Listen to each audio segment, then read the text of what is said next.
നമസ്കാരം. ഉപനിഷത്ത് സെഷനിലേക്ക് വീണ്ടും ഏവർക്കും സ്വാഗതം. നമുക്ക് ആദ്യം മെഡിറ്റേഷൻ ചെയ്യാം. കണ്ണുകൾ അടച്ച് ശാന്തമായിരിക്കൂ. ഭൂമി മാതാവിനോടും സർവചരാചരങ്ങളോടും അന്തരീക്ഷത്തോടും കൃതജ്ഞത രേഖപ്പെടുത്തൂ.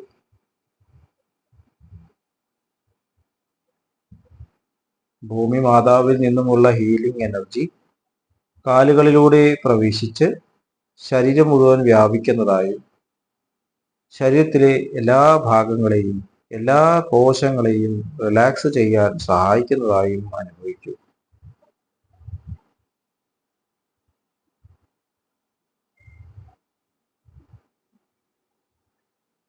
ഇപ്പോൾ ശരീരം പൂർണ്ണമായും റിലാക്സ്ഡ് ആയി. ഈ റിലാക്സേഷൻ ഹൃദയത്തിൽ അനുഭവിക്കൂ. ശ്വാസം ദീർഘമായി ഉള്ളിലേക്ക് എടുക്കൂ. ഹൃദയത്തിൽ സ്നേഹം നിറയുന്നതായി അനുഭവിക്കൂ. ശ്വാസം പുറത്തേക്ക് വിടുമ്പോൾ സ്നേഹം പ്രപഞ്ചം മുഴുവൻ വ്യാപിക്കുന്നതായും അനുഭവിക്കൂ.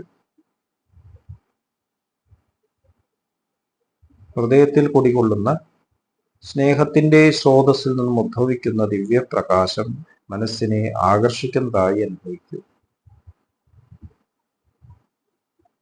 ആ ദിവ്യപ്രകാശത്തിൽ ധ്യാനം ആരംഭിക്കൂ. മനസ്സിൽ ചിന്തകൾ വരുന്നുണ്ടെങ്കിൽ മൃദുവായി അവയെ അവഗണിക്കുക. ദിവ്യപ്രകാശത്തിൽ ധ്യാനം തുടരുക. Please start meditation.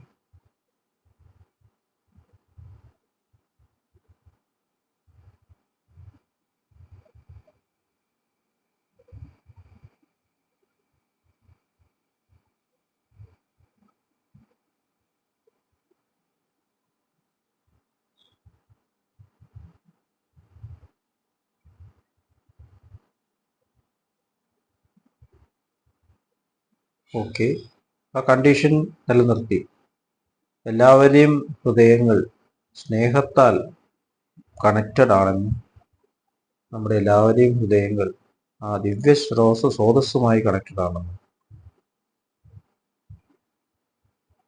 മാസ്റ്ററുടെ അനുഗ്രഹത്താൽ ഈ ഡിസ്കഷൻ അതിൻ്റെ യഥാർത്ഥ ലക്ഷ്യം നിറവേറ്റും എന്നുള്ള ആ സങ്കല്പത്തോടുകൂടി പതുക്കെ കണ്ണുകൾ തുറക്കൂ.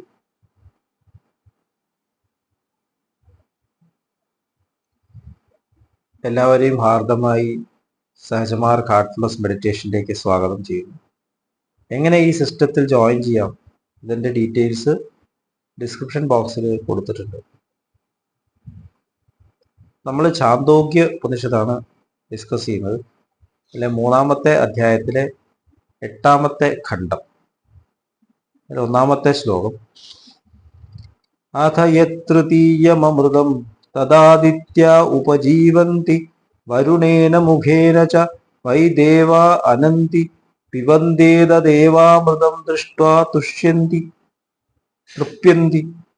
ആദിത്യന്മാർ അവരുടെ 3-ാമത്തെ അമൃതത്തിൽ, അതായത് സാമവേദം, ജീവിക്കുന്നു. അവരുടെ വായ വരുണൻ ആണ്. ശരിക്കും ദേവന്മാർ ഭക്ഷിക്കുകയോ കുടിക്കുകയോ ചെയ്യുന്നില്ല. അവർ ആ അമൃതം ദർശിക്കുന്ന മാത്രയിൽ തൃപ്തരാകുന്നു. 2-ാമത്തെ ശ്ലോകം. ത ഏതദേവ രൂപമഭിസംവിശന്ത്യേതസ്മാത് രൂപാദദന്തി. അവർ ആ ഇരുണ്ട രൂപത്തിൽ കയറുകയും ആ രൂപത്തിൽ നിന്നും പുറത്തു വരികയും ചെയ്യുന്നു. 3-ാമത്തെ ശ്ലോകം. സ ഏതദേവമൃതം വേദാദിത്യാനാമേവൈകോ ഭൂത്വാ വരുണൈവ മുഖനൈതദേവാമൃതം ദൃഷ്ട്വാ തൃപ്സ്യസി. സ ഏതദേവ രൂപമഭിസംവിശത്യേതസ്മാത് ദ്രൂപാദുദേതി. ആ അമൃതം ഇങ്ങനെ അറിയുന്നവൻ സ്വയം ആദിത്യന്മാരിൽ ഒരുവൻ ആകുന്നു. വരുണൻ എന്ന വായുവിലൂടെ ആ അമൃതം ദർശിക്കുന്ന മാത്രയിൽ സംതൃപ്തരാകുന്നു. അവർ ആ രൂപത്തിൽ കയറുകയും ആ രൂപത്തിൽ നിന്ന് പുറത്തു വരികയും ചെയ്യുന്നു. 4-ാമത്തെ ശ്ലോകം. സ യാവദാദിത്യോ ദക്ഷിണത ഉദേതാദത്തരോദസ്തമേത ദ്വിസ്താവത് പശ്ചാദുദേത പുരസ്താദസ്തമേതാ ആദിത്യാനാമേവ താവതാധിപത്യം സ്വരാജ്യം പര്യേത. സൂര്യൻ തെക്കുദിച്ച് വടക്ക് അസ്തമിക്കുന്നിടത്തോളം കാലം അതിന് ഇരട്ടി സമയം പടിഞ്ഞാറുദിച്ച് കിഴക്ക് അസ്തമിക്കുകയും അത്രയും കാലം അവൻ ആദിത്യന്മാരുടെ മുകളിൽ ആധിപത്യം തുടരും. ഇപ്പൊ ചാന്തോക്യ ഉപനിഷത്ത് നമ്മുടെ ആധ്യാത്മിക യാത്രയെ കുറിച്ചിട്ടാണ് ഇവിടെ ഡിസ്കസ് ചെയ്യുന്നത് എന്നാണ് മനസ്സിലാവുന്നത്.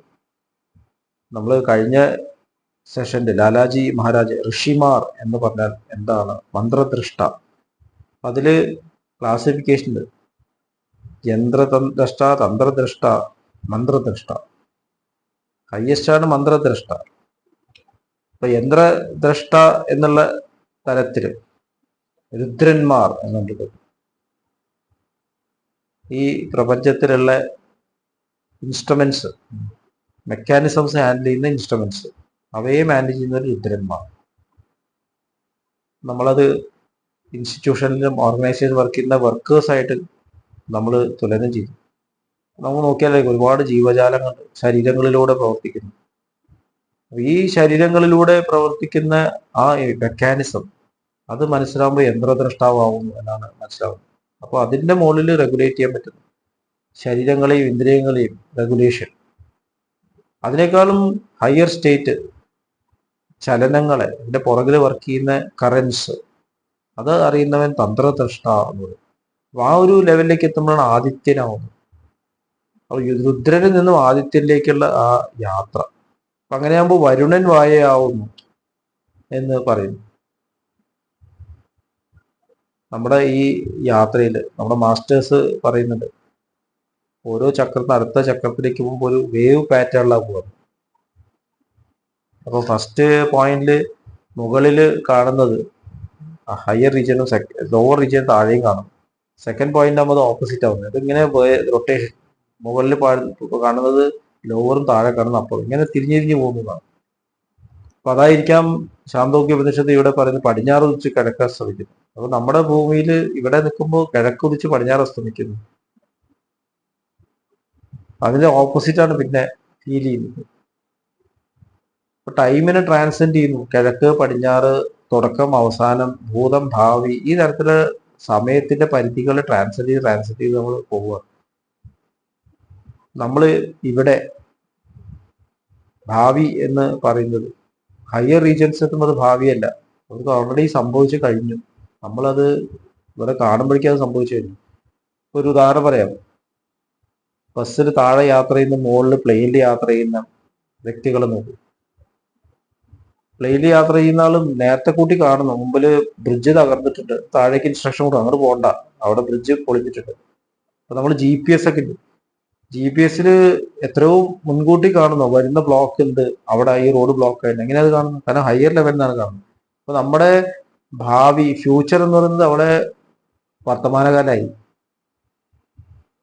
അപ്പൊ ഈ വർത്തമാനകാലവും ഭാവി കാലവും ഒക്കെ ടൈം ഡിപ്പെൻഡന്റ് ആണ് എന്നുള്ളത് വ്യക്തമാണ്. അപ്പൊ നമ്മള് ജീവിതത്തിൽ തന്നെ ജാഗ്രത അവസ്ഥയിൽ കാണുന്നത് സ്വപ്നാവസ്ഥയിൽ നമ്മൾ വ്യത്യാസമില്ല. സ്വപ്നാവസ്ഥയിൽ ഭൂതകാലത്തേക്ക് പോകുന്നു, ഭൂതകാലത്തെ പല കാര്യങ്ങളും നമ്മൾ ഇപ്പൊ ജീവിക്കുന്നു, വർത്തമാനകാലത്തിൽ ജീവിക്കുന്നു. നമ്മുടെ ജീവിതത്തിലൊക്കെ തന്നെയാണ് ഭൂതകാലത്തിൽ അധിഷ്ഠിതമായിട്ടാണ് നമ്മൾ ജീവിക്കുന്നത്. പക്ഷേ നമുക്കത് പ്രസന്റാന്ന് പറയും. ഇപ്പോൾ സ്വപ്നത്തില് എഴുതി പാസ്സായ പരീക്ഷയൊക്കെ വീണ്ടും ഇടുന്ന പോലെ തോന്നും, അതിൽ തോറ്റുപോയി എന്ന് കാണുന്നു. പലതും കാണും, ചിലപ്പോൾ ഭൂതം കാണും, ചില ഭാവി കാലം കാണും. അപ്പൊ നമുക്ക് ഉള്ളിലൊരു ട്രാൻസെൻഡിങ് നടക്കുന്നുണ്ട്, സമയത്തിന്റെ പരിധികൾ ട്രാൻസെൻഡ് ചെയ്യും.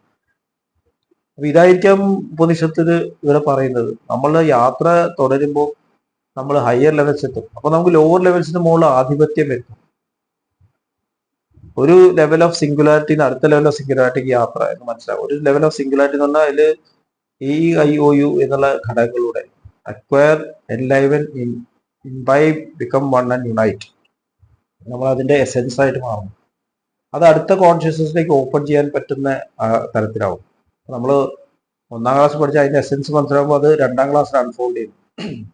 അതുപോലെ നമ്മൾ ഉയരുന്നത്, നമ്മൾ താഴെക്കാളുടെ എസെൻസ് മനസ്സിലാവുമ്പോൾ മുകളിൽ എക്സ്പാൻഡ് ചെയ്യാൻ പറ്റും. അപ്പൊ ഈ തരത്തിലാണ് നമ്മുടെ യാത്ര. അപ്പൊ അതായിരിക്കാം നമ്മുടെ ഉപനിഷത്ത് പറയുന്ന ഒരു തലത്ത് മറ്റേ തലത്തേക്ക് പോകുമ്പോൾ അതിൽ എൻട്രി ചെയ്യുന്നു, എന്നിട്ട് പുറത്തേക്ക് വരുന്നു. അത് ഫിഗറേറ്റീവായി നമുക്ക് എക്സ്പ്ലെയിൻ ചെയ്ത് തരികയാണെന്നാണ് മനസ്സിലാവേണ്ടത്. അപ്പൊ അതിൽ മാത്രം കുടുങ്ങി കിടക്കണം, അത്രയും കാലം അവിടെ ആധിപത്യം സ്ഥാപിച്ച് ജീവിക്കാം എന്നാണ് പറയുന്നത്. ഇതെല്ലാം അനുഭവിക്കുന്ന ആരാണ്? ദേവന്മാർക്ക് അല്ലെങ്കിൽ നമ്മുടെ ഉള്ളിലെ പേഴ്സണാലിറ്റീസിന് ഇത് വന്ന് അനുഭവിക്കണം, നമ്മളിലൂടെ അനുഭവിക്കണം. അതാണ് പറയുന്നത്. അത് ദർശിക്കുന്ന മാത്രമേ തന്നെ അത് അനുഭവം വേണ്ടി മാറും. നമ്മുടെ ഉള്ളിലെ നമ്മുടെ മനസ്സിൽ പ്രവർത്തിക്കുന്ന പേഴ്സണാലിറ്റീസ് അവിടെ സംതൃപ്തി ഭക്ഷിക്കുന്നതിന് മുമ്പ് തന്നെ വരുന്നു, കാണുന്നതിന് മുമ്പ് തന്നെ വരുന്നു. നമ്മൾ സ്വപ്നത്തിലൊക്കെ കാണുന്നതിന് മുമ്പ് തന്നെ നമ്മൾക്ക് സന്തോഷമാവും. നമ്മൾ അനുഭവിച്ചില്ല, ശരീരത്തിൽ അനുഭവിച്ചില്ല, അതിൻ്റെ മുമ്പേ തന്നെ അവിടെ സന്തോഷം അനുഭവിക്കുന്നു. ഇപ്പൊ തന്നെ പല ഡ്രഗ് അഡിക്ഷനെയും കണ്ടാലേ ഇവിടെ ഒന്നും അനുഭവിച്ചിട്ടില്ല. ഡ്രഗ് അഡിക്ഷൻ ഏതോ ഒരു മേഖലയിൽ ഇങ്ങനെ വിഹരിച്ചുകൊണ്ടിരിക്കുകയാണ് ടെമ്പററി ആയിട്ട്. എന്തൊക്കെയോ രോഗങ്ങൾ കാണാൻ തോന്നുന്നു, ശരിക്കും അനുഭവിച്ചിട്ടില്ല. അപ്പൊ നമ്മൾ ഇവിടെ രാജാവായി എന്ന് വെച്ചിട്ട് രാജാവിനെ പോലെ ജീവിക്കാൻ ശ്രമിച്ചാൽ എന്തായിരിക്കും ശരി?